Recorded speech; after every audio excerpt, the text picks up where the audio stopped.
Hello everyone, and you are welcome to another insightful session right here on this channel with me, Tete.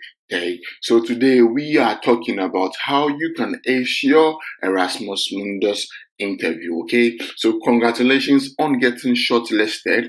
If you have been invited for an Erasmus Mundus interview, then congratulations once again for getting shortlisted. You are almost at the finish line. Now, nailing the interview is key to securing that Erasmus Mundus scholarship. So now in this video, we are going to break down some essential steps that you need to follow to ensure that you present yourself with confidence and impress during the interview phase. That way you would be able to secure your Erasmus Mundus scholarship. If this is the first time you are watching any video via this channel, I would encourage you to hit on the subscription button and also like this video. Click on the post notifications so that as and when I release a new video, you would be notified. We are almost at 1,000 subscribers, so I would encourage you to subscribe to this channel. If you are a returning viewer, I am glad that you are still here with me. Kindly go through the various scholarships that I have spoken about via this platform, and I know you are definitely going to find a scholarship that is worth applying for. Now let's just jump straight into the video for today.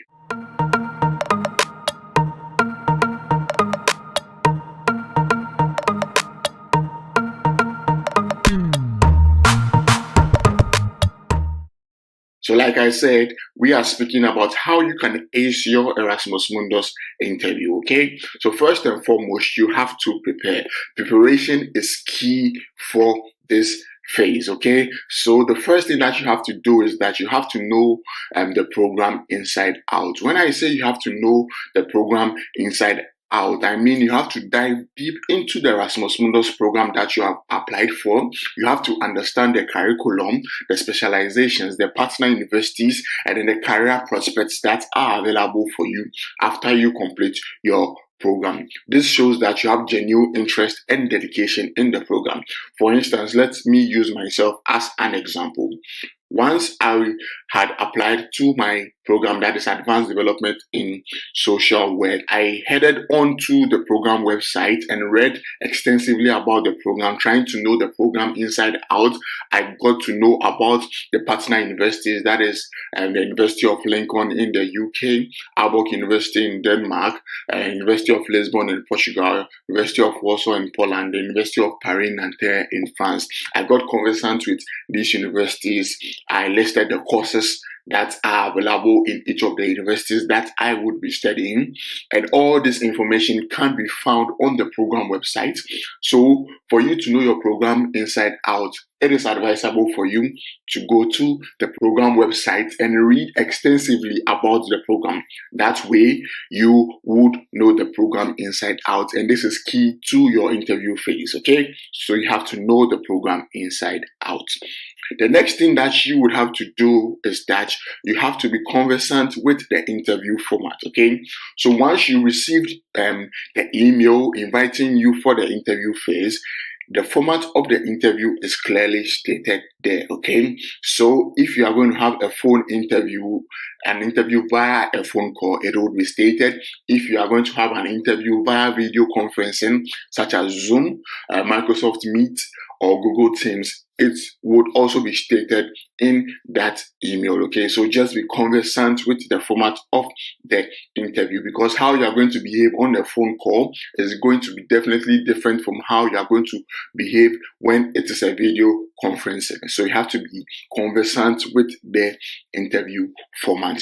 The next thing that you have to do in this preparation phase is also to revisit your application. When I say revisit your application, I mean refresh your memory on your motivations, your academic achievements, and research goals that you mentioned in your application, because these will likely be interview topics for you, okay? So just make sure that you go back to your application documents, specifically your CV, and then your statement of purpose or letter of motivation. Revisit this application and then you refresh your memory about the things that you wrote about, so that once the questions are asked during the interview phase, you would be able to navigate the whole process very swiftly. For instance, during my interview session, I was asked to expatiate on how I was able to facilitate the movement of children from the street to transit centers where they were prepared for reintegration into the society, or linking them to other social protection interventions. So these are the things that you have to have at your fingertips to help facilitate the whole interview process for you. Okay, so now that we are done with preparation, now what we have to do is that we have to practice. Okay, practice makes perfect, definitely. So it is advisable for you to practice mock interviews. Okay, so you have to simulate real interview experiences with either your friend, a professor, or a counselor, or someone who is guiding you. Okay, this helps you refine your answers, manage interview anxiety, and practice clear articulation. Okay, so let me use myself for example. Okay, during my time, I got to practice with a few friends of mine who had already been on an Erasmus Mundus program. Okay, that way they were able to guide me using some terms that are appropriate for the Erasmus Mundus interview session. Okay, so it is advisable to have your mock interview with someone who has been on the Erasmus Mundus program. But then if you do not have anyone on such a program, do not fret. You can always practice with your friend or your lecturer who is helping you to apply for the process. Okay, or anyone who is guiding you, who is counseling you or anything. They can help you through the mock interview phase. Also, you can even use your family. You can use your parents as well. They just have to guide you. Let them be like in a formal situation with you, and then that way you can be able to manage your anxiety, and then you can practice clear articulation so that when you speak, they can hear you. Mock interviews are very, very pertinent to the whole interview phase. Okay, so the next thing that you have to do is that you have to prepare for common questions. Okay, so during this mock interview, before you start the mock interview, you have to research typical Erasmus Mundus interview questions like, why this program? Why do you want to be enrolled on this program? What are your career aspirations? Or how will you contribute to the diversity of the program? Okay, so all these questions might come up, and these are very, very common questions. So you have to craft concise and impactful answers showcasing your strengths and why you should be selected for the program. Okay, once you answer these common questions, you also have to prepare your own questions. Okay, for instance, you have to demonstrate your proactiveness by having insightful questions about the program, faculty, or research opportunities. This shows initiative and then genuine interest. Okay, so once you went to the program website, try to prepare your own questions from the program website. And this way, you will be able to have insightful questions about the program, about the faculty, about the research opportunities in these various universities. Once you've been able to prepare all these questions, it opens your worldview, and then it shows initiative and genuine interest in the program. Once you've been able to prepare the common questions and then your own questions, you can give these questions to whoever is going to take you through the mock interview session, and that way your practice is going to be perfect. Moving on, now you have prepared, you have practiced with your mock interviews. Now, this is the interview day. This is what you have to do on the interview day. Remember, first impressions matter, okay? First impressions matter. So first thing, you have to dress professionally, arrive early, and also greet the interviewers with a confident smile, okay? You have to maintain good posture, keep eye contact, and then send a positive body language throughout, okay? Don't dress shabbily. For instance, during my interview session, I wore a suit and a tie. Yes, I wore a suit and a tie. Although my session was via video conferencing, we're using Microsoft Teams. I dressed officially, suit and tie. I was behind the computer 30 minutes before time.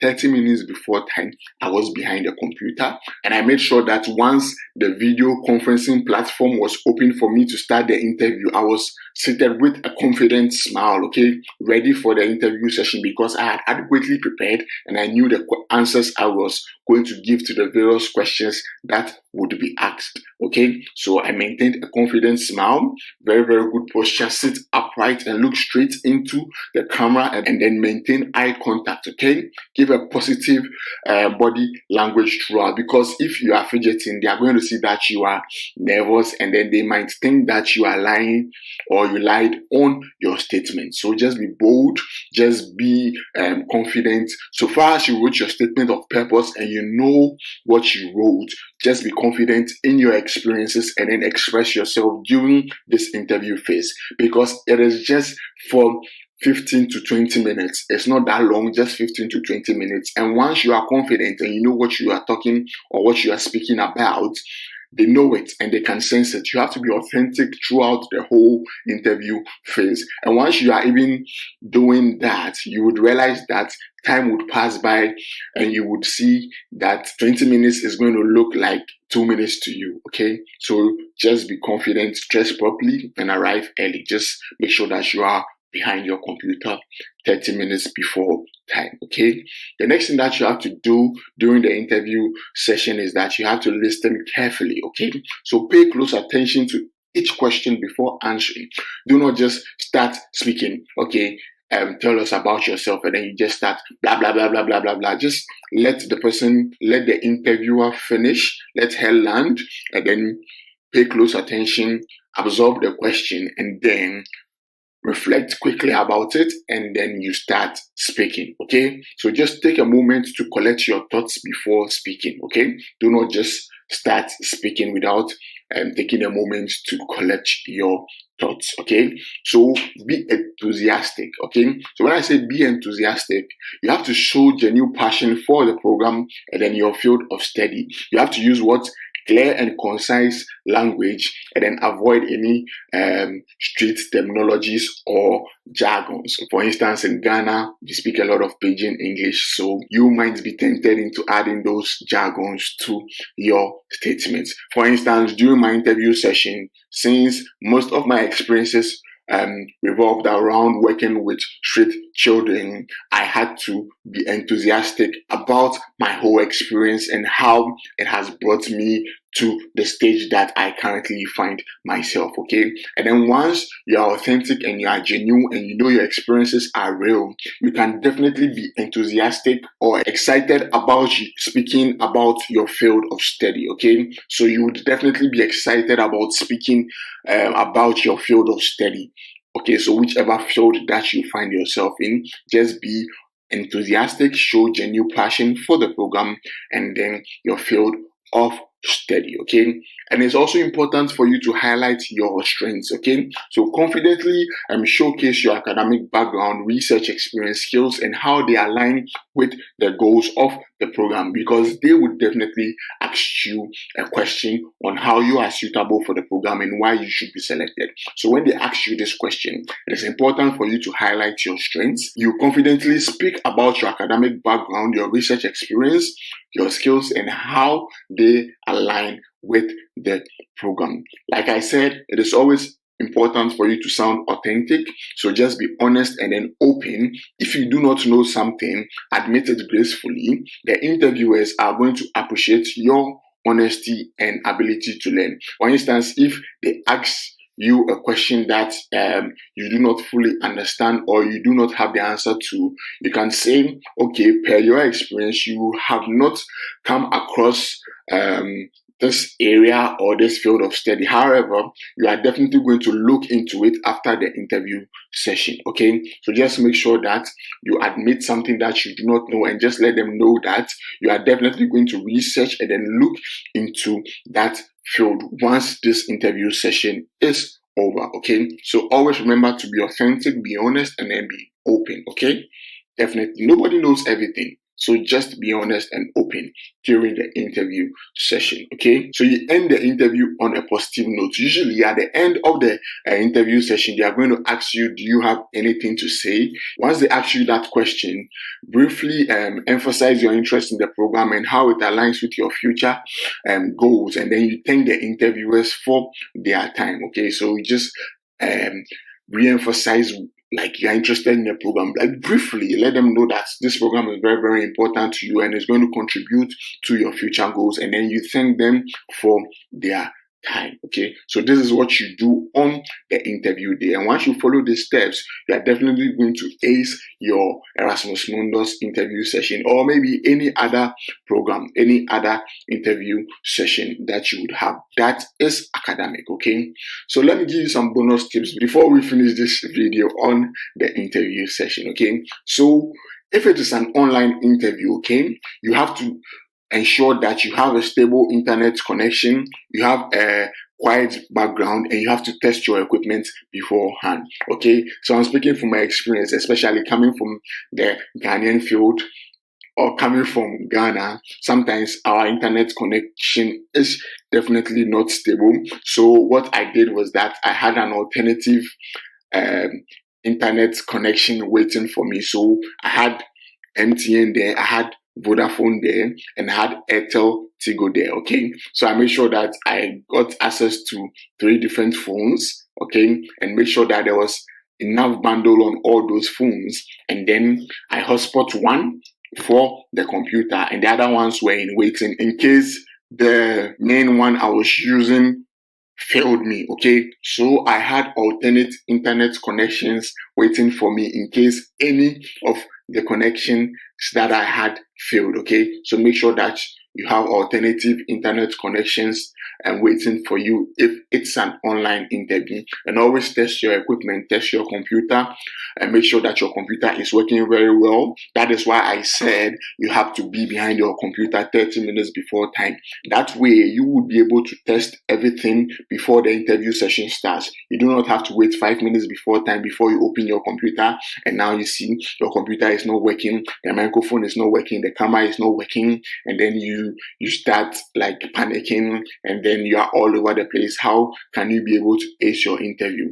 It is not going to work. So it is important for you to pay particular attention to the technical aspects, okay? So that is it for today. By following these steps, you are going to be well prepared to shine in your Erasmus Mundus interview. Remember, confidence, clarity, and then genuine passion will leave a lasting impression on the interviewers. Just be authentic throughout the whole process, and I wish you all the best with your interview session.